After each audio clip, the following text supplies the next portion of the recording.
Alina Carter stared at the coffee stains spreading across the marble floor of the executive suite. Her heart sinking as she realized it had splattered onto the hem of her boss's custom Italian suit pants. Adrian Blackwell stood frozen, his phone pressed to his ear, looking down at the damage with an expression Alina could not quite read. "I'll call you back," Adrian said into the phone, his voice oddly calm. He ended the call and looked at Alina, who was already grabbing napkins from his desk. "Mr. Blackwell, I am so sorry," Alina stammered, dropping to her knees to blot the coffee. "I tripped over the carpet edge. I'll pay for the dry cleaning, or replacement, or whatever you need." "Alina, stop," Adrian said, and something in his tone made her look up. He was not angry. Instead, he looked tired, almost defeated, which was unusual for the man Forbes had just named one of the most innovative tech entrepreneurs under 40. "It's just a suit. I have 17 others exactly like it." Lena stood, still clutching the coffee-soaked napkins. In 3 years of working as Adrian's executive assistant, she had learned to read his moods better than anyone else at Blackwell Technologies. Right now, beneath the expensive suit and commanding presence, her boss looked like a man carrying the weight of something far heavier than quarterly earnings reports. "Is everything okay?" she asked, forgetting for a moment the professional boundaries she usually maintained. Adrian walked to the floor-to-ceiling windows overlooking downtown Seattle, his hands shoved into his pockets. The afternoon sun cast long shadows across his office, highlighting the tension in his shoulders. "My father is turning 60 next Saturday," he said finally. "There's a gala at the estate. 500 guests, press coverage, the whole theatrical production my family excels at creating." Alina had heard about Harrison Blackwell's legendary parties. The man had built a real estate empire worth billions, and he believed in showing it off at every opportunity. "That sounds like quite an event," Alina offered, unsure where this conversation was heading. "Except my father has decided this is the perfect opportunity to officially announce my engagement to Vanessa Sterling." Alina felt her stomach drop, though she could not explain why. She knew Vanessa Sterling by reputation. The woman was a socialite, philanthropist, and heiress to the Sterling Hotel fortune. She was also stunningly beautiful, impeccably connected, and had been photographed with Adrian at various charity events over the past year. "I didn't realize you were engaged," Alina said carefully. "Congratulations." Adrian turned to face her, and there was something almost desperate in his expression. "I'm not engaged. Vanessa and I went on 3 dates, all arranged by our parents. And I made it clear I wasn't interested in pursuing anything serious. But she's convinced our families should merge their empires, and my father agrees. He's been pressuring me for months. Can't you just tell them no?" "I have. Repeatedly. But my father is a man who sees what he wants to see.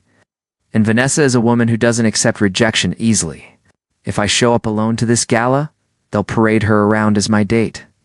And every newspaper in the city will run engagement speculation stories by morning." Lena shifted uncomfortably, still not understanding why Adrian was confiding all this to her. "So what are you going to do?" Adrian took a deep breath, and Alina recognized the look on his face. It was the same expression he wore before presenting a risky business proposal to the board. "I need you to be my girlfriend for the evening," he said.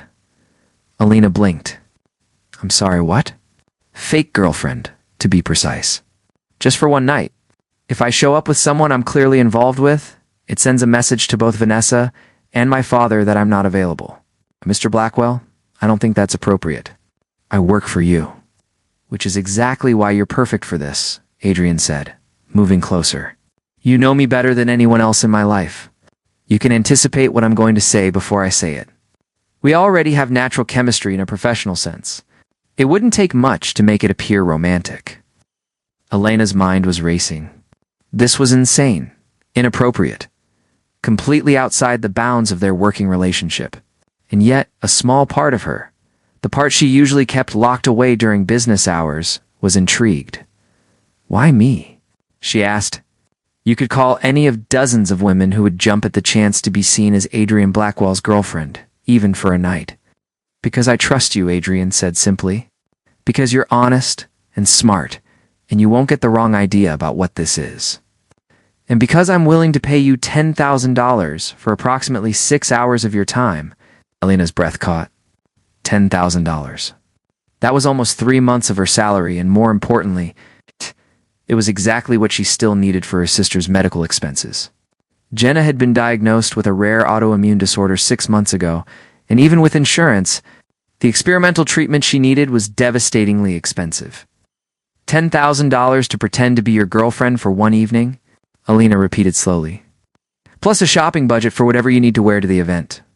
Call it 2004 clothes, shoes, hair, makeup, whatever makes you feel confident. Alina bit her lip, her practical side warring with her sense of professional ethics. This is crazy, completely insane, Adrian agreed. But will you do it? She thought about Jenna, about the mounting medical bills, about the scared look in her little sister's eyes during their last hospital visit. She thought about how Adrian had been a good boss, demanding but fair, and how he was looking at her now with something close to desperation. I have conditions, Alina said finally. Relief flooded Adrian's face. Name them. First, this is strictly professional. One night, nothing more, nothing less. Afterward, we never mention it again, and our working relationship remains exactly as it is. Agreed. Second, you brief me completely on your family, friends, and anyone else who will be at this gala. I need to know enough to be convincing. I'll give you a full dossier. Third, we practice. If we're going to make this believable, we need to look comfortable together. That means rehearsing how we interact, what our story is, all of it. Adrian smiled, and Alina realized it was the first genuine smile she had seen from him in weeks. So you're saying yes? Alina took a deep breath, knowing she was crossing a line she could never uncross. Yes, I'll be your fake girlfriend, but only for that one night. Thank you, Alina, Adrian said, and the gratitude in his voice was so sincere that Alina felt a flutter of something she definitely should not be feeling for her boss. I promise I'll make this as painless as possible. As Alina left his office to clean up the coffee disaster, she wondered if she had just made the best decision of her life, or the worst. What she did not know was that by agreeing to one night of pretending, she had set in motion a chain of events that would change everything she thought she knew about Adrian Blackwell, about herself, and about the fine line between performance and reality. The following morning, Alina arrived at the office to find an envelope on her desk. Inside was a black credit card with her name embossed on it and a note in Adrian's distinctive handwriting for shopping. Don't hold back. You need to look like someone I would actually date. Alina smiled despite herself, tucking the card into her wallet. She had agreed to play a part, and she was going to play it perfectly. What she had not anticipated was how quickly the lines between acting and authenticity would begin to blur, or how one night of pretending could reveal truths that both she and Adrian had been hiding from themselves for far longer than either wanted to admit. The week leading up to the gala passed in a blur of preparation that felt both surreal and strangely intimate. Adrian had been true to his word, providing Alina with detailed information about every important person who would be attending his father's birthday celebration. They spent their lunch breaks reviewing names, relationships, and the intricate web of business connections that defined the Blackwell social circle. But it was the evenings that changed everything. On Tuesday, Adrian had insisted they practice at his penthouse apartment rather than the office, claiming they needed a more relaxed environment to seem natural together. Alina had entered the sleek, modern space with her notepad and professional demeanor firmly in place, only to find Adrian waiting with takeout containers and a nervousness she had never seen in him before. Lesson 1, he had said, gesturing to the couch. We need to be comfortable in each other's personal space. They had spent 2 hours simply sitting close, talking about things that had nothing to do with Blackwell Technologies. Alina learned that Adrian played piano, but only when he thought no one could hear him. That he had wanted to be an architect before his father pushed him into the family business. That he donated anonymously to 3 different children's hospitals because his younger brother had died of leukemia when Adrian was 12. By Thursday, they were holding hands without thinking about it, and Adrian could rest his arm around Elena's shoulders in a way that looked completely natural. On Friday evening, they practiced dancing in his living room, moving together to soft music while rain drummed against the windows. When the song ended, they had stood there, swaying slightly, Adrian's hand warm on the small of Elena's back, both of them pretending not to notice how perfectly they fit together. You're a good dancer, Alina had whispered, suddenly aware of how close his face was to hers. "You're easy to lead," Adrian had replied, his voice rough. For a moment, Elena thought he might kiss her. Really kiss her, but then he had stepped back and suggested they call it a night. Now, standing in her bedroom on Saturday evening, Elena barely recognized her reflection. The dress she had chosen was midnight blue silk that hugged her curves before flowing into an elegant skirt. Her dark hair was swept up in a sophisticated style. The makeup artist Adrian had sent over had transformed her features into something glamorous yet natural. She looked like someone who belonged in Adrian Blackwell's world. The doorbell rang at exactly 7 o'clock. Adrian stood in her doorway wearing a tailored black tuxedo. The expression on his face when he saw her made Elena's heart skip several beats. "Elena," he breathed. "You look stunning. Clean up pretty well yourself," she managed. Trying to ignore the warmth spreading through her chest, the drive to the Blackwell estate took 40 minutes. Winding through increasingly expensive neighborhoods until they passed through massive iron gates into what could only be described as a private kingdom. The house itself was a sprawling mansion lit by thousands of lights, with valets, parking cars, and guests in evening wear streaming through the entrance. "Ready?" Adrian asked, taking her hand as the valet opened her door. Elena squeezed his fingers. "As I'll ever be." The moment they entered the grand ballroom, Elena understood why Adrian had been so anxious. The space was filled with the kind of wealth and power that most people only saw in movies. Crystal chandeliers hung from vaulted ceilings, a full orchestra played on a raised platform, and waiters circulated with champagne and caviar. Every person in attendance looked like they belonged on the cover of a magazine. "Ah, Adrian!" A woman's voice cut through the crowd. Elena turned to see an elegant woman in her late 50s approaching. Her silver hair perfectly styled, her smile warm, but her eyes sharp and assessing. "There you are.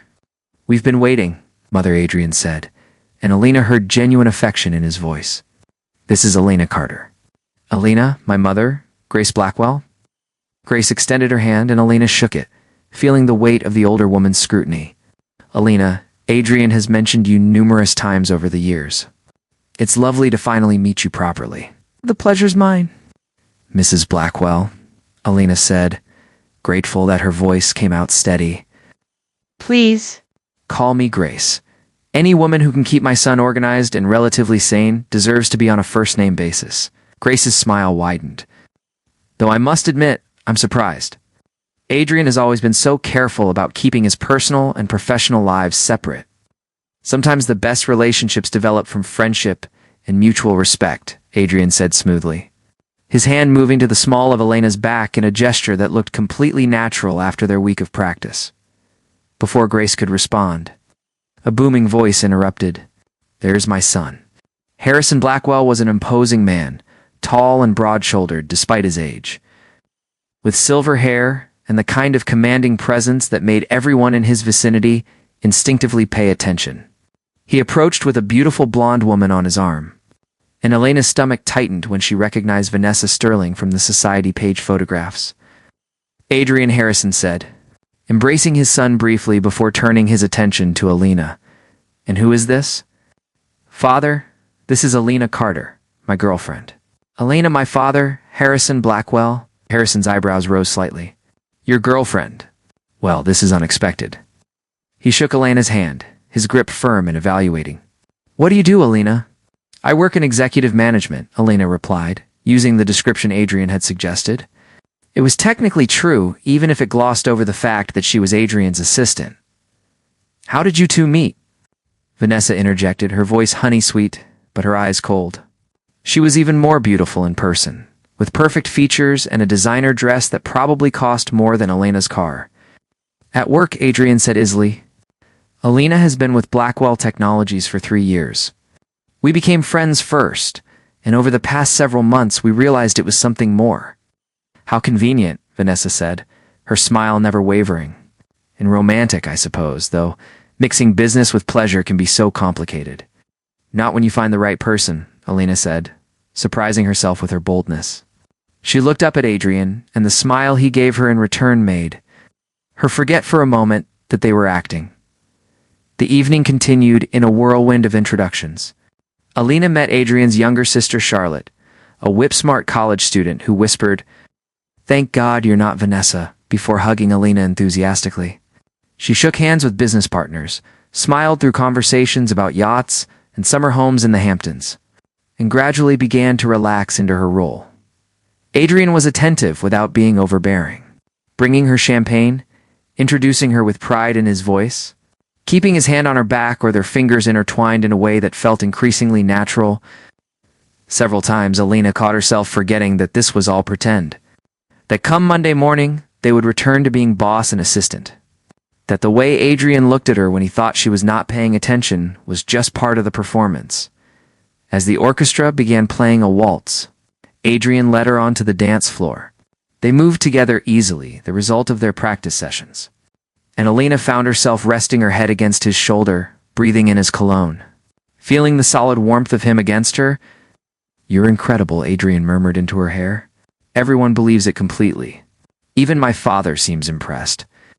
"That's good," Alina whispered back, trying to ignore the disappointment that fluttered through her. Of course, he was pleased that their act was convincing. That was the entire point, Adrian said, pulling back slightly to look at her face. "I need to tell you something." But before he could continue, Vanessa appeared beside them, her smile sharp. "May I cut in? I'd love to have a dance with Adrian for old time's sake." Adrian's jaw tightened. "Actually, Vanessa, I'd prefer to stay with Alina." "Just one dance," Vanessa insisted, already positioning herself between them. "Surely your girlfriend won't mind sharing you for a few minutes." Alina, not wanting to cause a scene, stepped back. "Of course not. I'll get some air." She slipped away before Adrian could protest, needing a moment to collect herself. The performance was wearing on her, making her wish for things that were never part of their agreement. She found a side door that led to an expansive garden. Lit by lanterns and blessedly quiet compared to the ballroom, Alina walked along a stone path, her heels clicking softly until she reached a fountain surrounded by rose bushes. She sat on the marble edge, looking up at the stars and trying to remember why she had agreed to this charade in the first place. The money, yes, but somewhere over the past week, it had stopped being about the money and started being about the dangerous hope that maybe Adrian saw her as more than just his efficient assistant. So you're the poor girl who thinks? She can land Adrian Blackwell. Lena spun to find Vanessa standing behind her, the sweetness completely gone from her voice. In the dim light of the garden, the socialite looked predatory. "Excuse me," Alina said, standing up.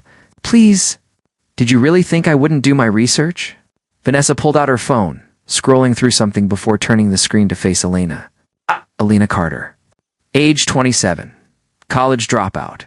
Currently earning $48,000 a year as an executive assistant.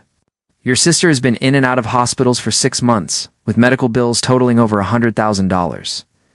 Your mother died when you were 16. Your father works construction in Portland, and you've been living paycheck to paycheck your entire adult life. Lena felt the blood drain from her face. "How did you money can buy a lot of information, sweetie? And what it tells me is that you're a gold digger who saw an opportunity and jumped at it. How much is he paying you to pretend to be his girlfriend? Or are you holding out for something more permanent?" "You don't know anything about me or my relationship with Adrian," Alina said, her voice shaking with anger and humiliation. "I know that you don't belong in this world. I know that Harrison Blackwell would never accept someone like you as a daughter-in-law. And I know that whatever little arrangement you have with Adrian will end the moment I walk back into that ballroom and share what I've learned with his father." Vanessa stepped closer, her voice dropping to a venomous whisper. "Adrian Blackwell is going to marry me. Our families have been planning it for years. You're just a temporary distraction, a charity case he'll forget about the moment someone better comes along. So do yourself a favor and walk away now before you get hurt. Trust me, girls, like you always get hurt when they try to play in our world." Alina felt tears burning behind her eyes, but she refused to let them fall. Without another word, she turned and walked quickly back toward the mansion, her only thought to find her coat and call a cab. She could not do this anymore, could not pretend that she was someone she was not, could not keep acting like she belonged in a world where people like Vanessa Sterling could destroy her with a few phone calls. She was halfway across the ballroom when she heard Adrian's voice. "Lena, wait." But she did not stop, could not stop, even as she felt everyone's eyes on her. even as she heard the whispers starting to spread through the crowd. She just needed to get out, to breathe, to stop pretending that Cinderella stories happened to girls like her. She had almost reached the entrance when Adrian caught her arm. Spinning her around to face him, "Alina, what happened? What did Vanessa say to you?" "Let me go, Adrian," Alina said, her voice breaking. "This was a mistake. All of it. Tell me what she said." "The truth," Alina whispered. "She said the truth. That I don't belong here. That your father would never accept me. That I'm just a charity case you'll forget about. And she's right. So thank you for the money, but I can't do this anymore." Adrian's expression hardened into something Alina had never seen before. "Stay here," he said. "Please, just give me 2 minutes." Before Alina could respond, Adrian turned and strode back into the ballroom. Alina watched, frozen, as he climbed onto the small stage where the orchestra had been playing. Taking the microphone from the surprised conductor, "Excuse me, everyone," Adrian's voice boomed through the speakers, silencing the crowd. "I need to say something." Harrison Blackwell stepped forward, looking alarmed. "Son, this isn't the time, actually. Father, it's the perfect time. I've been letting you and everyone else in this room control my life for too long, and it ends tonight." The entire ballroom had gone silent, hundreds of eyes fixed on Adrian. Alina stood paralyzed in the doorway, unable to move, unable to process what was happening. "I brought Alina here tonight because I wanted to introduce you all to the woman I'm in love with," Adrian continued, his eyes finding Alina across the crowd. "Not someone I'm fake dating, not someone I'm pretending to care about to avoid an arrangement I never wanted. The woman I'm actually genuinely in love with." Lena's heart stopped beating. Lena Carter is the smartest, kindest, most genuine person I've ever known. She works as my executive assistant, yes, and I don't care who knows it or who thinks that's inappropriate. For 3 years, she's been the first person I want to talk to in the morning and the last person I think about at night. She makes me laugh. She challenges me. She sees through all the corporate nonsense to who I really am. And somewhere along the way, I fell completely in love with her. Tears were streaming down Elena's face now, and she could not tell if they were from shock, joy, or terror. "So too Vanessa Sterling," Adrian said, looking directly at the blonde woman who stood frozen in the crowd. "Thank you for showing your true colors tonight. And to my father, I love you, but if you can't accept Alina, then you can't accept me, because I'm not walking away from her. Not now, not ever." Adrian set down the microphone and walked through the silent crowd toward Alina. When he reached her, he cupped her face in his hands, his thumbs wiping away her tears. "I'm sorry," he whispered. "I should have told you sooner. This stopped being fake for me days ago. Maybe it was never really fake at all." Adrian Alina breathed, her hands coming up to grip his jacket. "This is crazy, I know, but it's also true. So please, Alina Carter, will you stop being my fake girlfriend and consider being my real one?" Alina laughed through her tears, and then she kissed him, really kissed him, in front of his entire world. The ballroom erupted in applause, though whether it was approval or shock, Alina no longer cared. All that mattered was Adrian, solid and real, and choosing her. When they finally broke apart, Harrison Blackwell was standing beside them, his expression unreadable. "Well," he said finally, "that was quite a speech, son." "I meant every word," Adrian said firmly. Harrison studied them both for a long moment, then surprised everyone by smiling. "Good.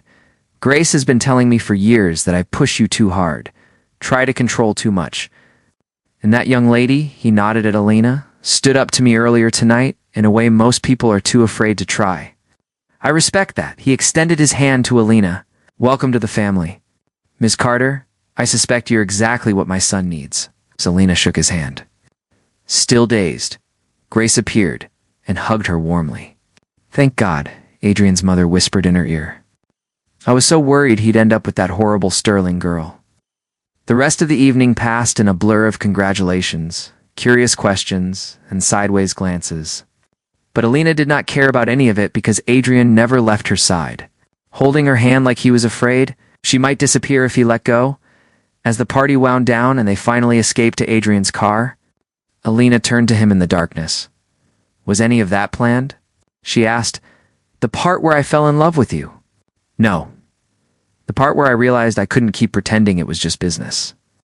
That happened somewhere around our third practice session when you fell asleep on my couch and I spent an hour just watching you breathe.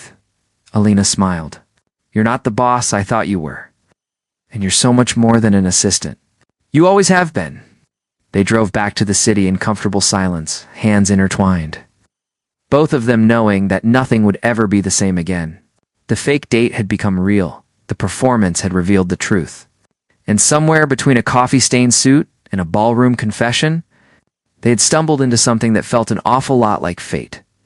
The morning after the gala, Alina woke up in her own apartment with the strange sensation that the previous night had been an elaborate dream.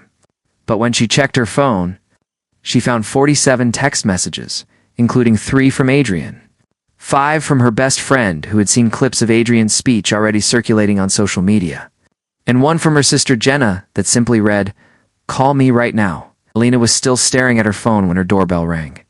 She opened it to find Adrian standing there with coffee and pastries, still wearing his tuxedo pants and a wrinkled dress shirt, looking like he had not slept at all.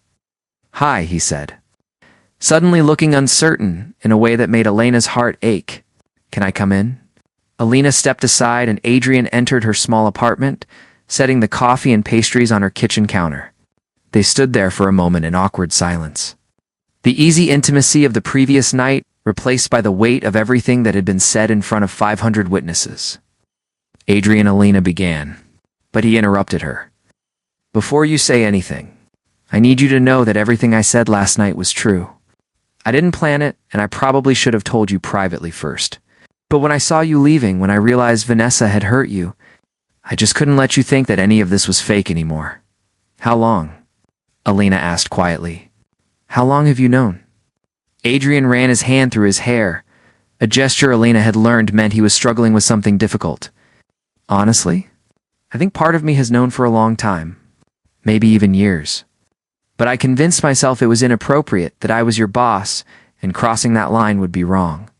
It wasn't until I asked you to fake date me that I had to face the truth." He moved closer, his eyes searching hers. "That first practice session, when we were just sitting on my couch talking, I realized I had been lying to myself. I don't just respect you as an employee, Alina. I'm in love with you. With your laugh, your intelligence, the way you call me out when I'm being ridiculous, the way you make everything in my life better just by being in it." Alina felt tears threatening again. "I thought I was going crazy. All week, every time we practiced, every time you touched me or looked at me a certain way, I kept telling myself it was just acting, that you were a good performer and I was reading too much into it." "It was never acting for me," Adrian said softly. "Every touch, every look, every moment was real. I was just too afraid to admit it." "What happens now?" Alina whispered. "You're still my boss.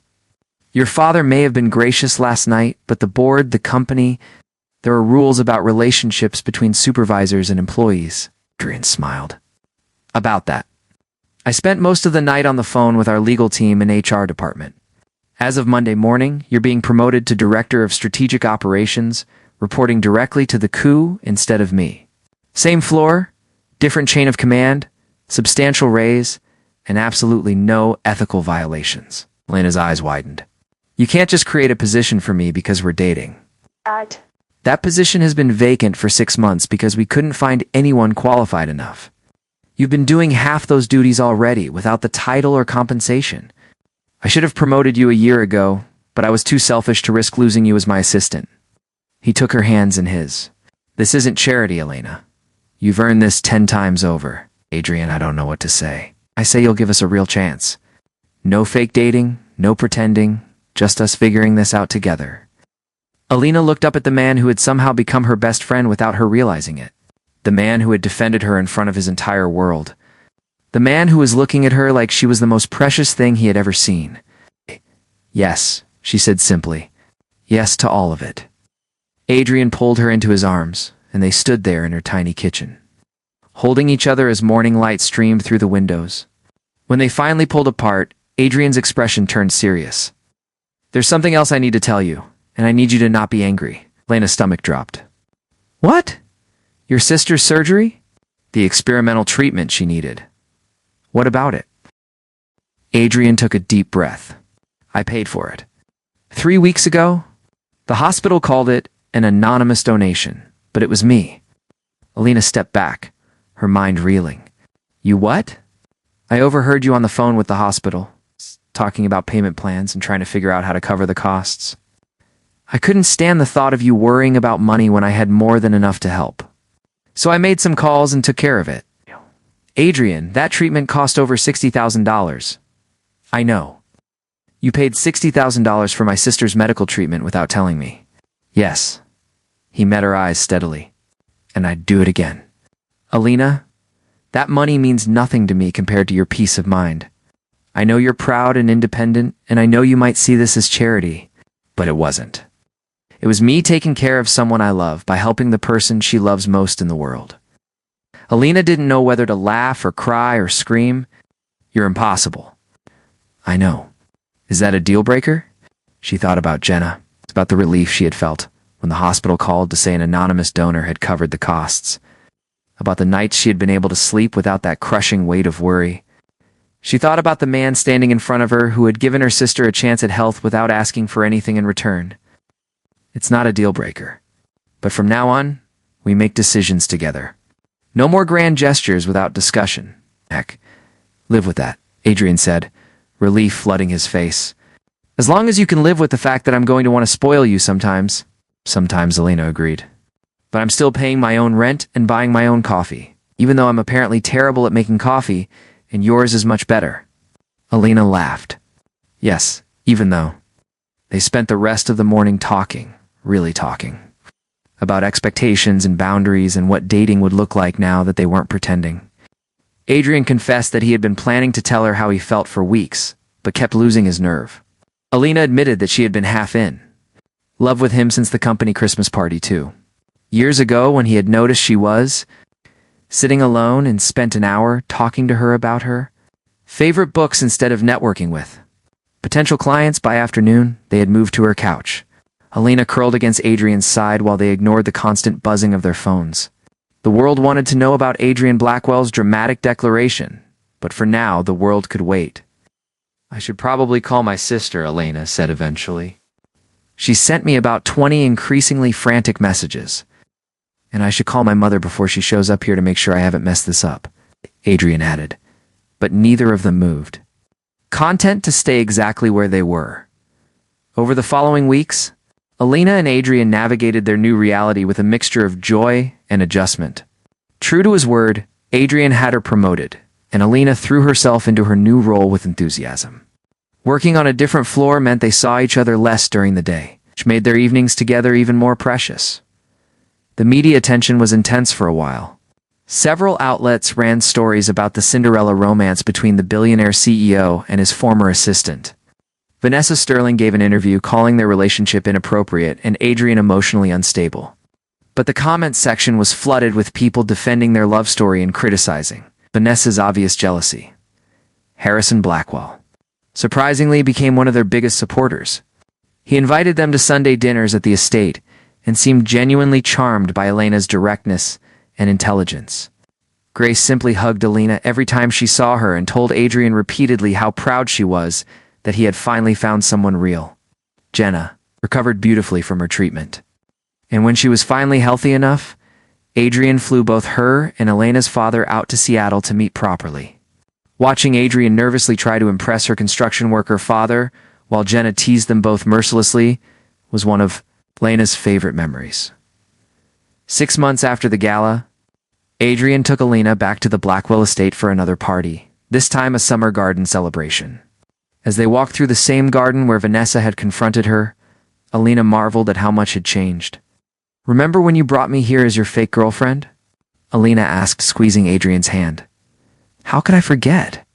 It was the night I stopped lying to myself about what I wanted. They reached the fountain where Alina had sat, heartbroken and ready to run. Adrian stopped walking and turned to face her. And Elena's breath caught when she saw him reach into his jacket pocket. Adrian, she whispered. I know we said no grand gestures without discussion, he said, pulling out a small velvet box. But I talked to your sister and your father, and they both gave me their blessing. I talked to Charlotte, who told me I was an idiot if I didn't do this soon. I even talked to my mother, who cried and said it was about time. He opened the box to reveal a stunning ring, the diamond catching the late afternoon sun. But what made Elena's eyes fill with tears was the band itself, which was engraved with tiny stars. "You told me once that you used to make wishes on stars when you were a little girl," Adrian said softly. "You said you wished for a life that felt like magic, for a love that was real, for someone who would see you for exactly who you are." He knelt down on one knee, and Elena's hands flew to her mouth. "Elena Carter, you are my wish come true. You're the magic I didn't know I was missing. The reality that's better than any fantasy, the person who sees all of me and loves me anyway. I know we started with a fake date and a business arrangement, but what we have now is the most real thing in my life." Tears were streaming down Elena's face as Adrian looked up at her with absolute certainty in his eyes. "Will you marry me? For real this time. No pretending, no acting, just us and this love that keeps growing every single day." "Yes," Elena sobbed, dropping to her knees in front of him. "Yes, yes, 1,000 times yes." Adrian slipped the ring onto her finger and then pulled her into a kiss that tasted like tears and laughter and the promise of forever. Around them, the garden erupted in applause. Elena looked up to see both their families watching from the terrace. Grace crying happy tears, Harrison beaming with pride, Charlotte jumping up and down with excitement, and Jenna recording everything on her phone. "Did you plan this whole thing?" Elena asked, laughing through her tears. "I might have coordinated with a few people," Adrian admitted. "Is that okay? I know we said we'd make decisions together, but I wanted this moment to be special." "It's perfect," Elena assured him. "You're perfect. Well, not perfect, but perfect for me." "I love you," Adrian said, kissing her again. "My fake girlfriend, my real love, my future wife." "I love you too," Elena whispered against his lips. "Though I have to say, this is way better than the $10,000 you originally offered me." Adrian laughed, the sound pure and joyful. "Much better deal for me too. I get you forever, instead of just one night." They walked back to join their families hand in hand, Elena's ring catching the light with every step. As everyone surrounded them with hugs and congratulations and demands to hear every detail of the proposal, Elena caught Adrian's eye across the crowd. He smiled at her, that same genuine smile she had taught him during their practice sessions. And she smiled back, knowing that every step of their unconventional journey had led them exactly where they were meant to be. The fake date had become real. The performance had revealed the truth. And the boss who had needed a temporary girlfriend had found his permanent future. It wasn't a fairy tale because fairy tales weren't real. But this love built on friendship and trust and choosing each other every single day. This was better than any story Elena could have imagined. 1 year later, they married in the same garden where Adrian had proposed, surrounded by everyone who mattered. As they danced their first dance as husband and wife, Adrian whispered in Elena's ear, "Thank you for agreeing to fake date me." Elena laughed. "Thank you for being brave enough to make it real." "Yes. Best business decision I ever made," Adrian said, pulling her closer. "I'm pretty sure mixing business with pleasure is generally considered a bad idea," Elena teased. "Then we'll be the exception that proves the rule." And they were. Because sometimes the best love stories start with a lie that becomes the truest thing you've ever known. With a performance that reveals your authentic self. With a single night that changes everything forever. Sometimes Cinderella doesn't need a fairy godmother. She just needs a boss brave enough to admit he's been in love with her all along. And sometimes, the girl who agreed to fake date a millionaire for one night ends up with something far more valuable than money. A partnership built on equality. A love built on friendship, and a happily ever after that's completely, perfectly, wonderfully real.